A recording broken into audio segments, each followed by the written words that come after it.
আসসালামু আলাইকুম। আজকে ভারত পাকিস্তানের যুদ্ধ নিয়ে কিছু কথা। ভারতের পাকিস্তানে হামলার আজকে চতুর্থ দিন ভর ভারত তাদের অভিযান সিন্ধুর অভিযানের পর পাকিস্তান আজকে তাদের ভারতের বিরুদ্ধে অভিযান চালিয়েছে ভোর 4টার দিকে। ভারতের অভিযানের নাম ছিল সিন্ধুর, আর পাকিস্তান এবার তাদের অভিযানের নাম দিছে বুন ইয়ানুম মারসুস। এটা সম্ভবত আরবি নাম।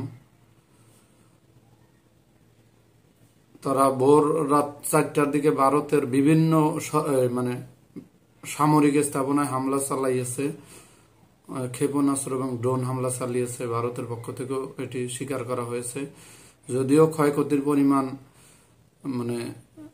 কেউ স্বীকার করতেছে না। ভারতে হামলা করলে পাকিস্তান বলছে ক্ষয়ক্ষতি হয় নাই, আবার পাকিস্তান হামলা করলে ভারত বলছে ক্ষয়ক্ষতি হয় নাই, তার আমরা আকাশেই ক্ষেপণাস্ত্র প্রতিহত করছি। ঠিক পাকিস্তানও তাই বলতেছে। এখন আবার রাতে পাকিস্তান নিয়ন্ত্রিত আজাদ কাশ্মীরে ভারতীয় বাহিনীর গোলাবর্ষণে 13 জন বেসামরিক নাগরিক নিহত হয়েছে।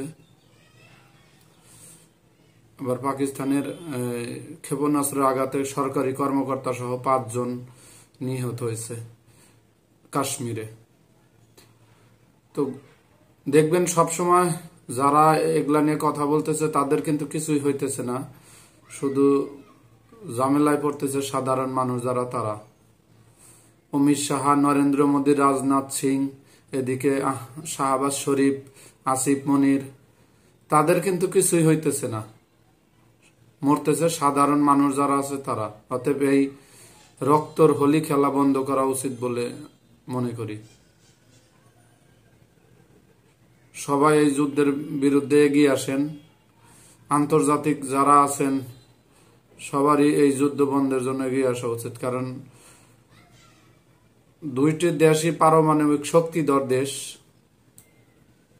যার যার ক্ষমতা আছে সবটুকু দেখানোর চিন্তা ভাবনা করবে, কিন্তু সব সমস্যা তো সাধারণ মানুষেরই হবে।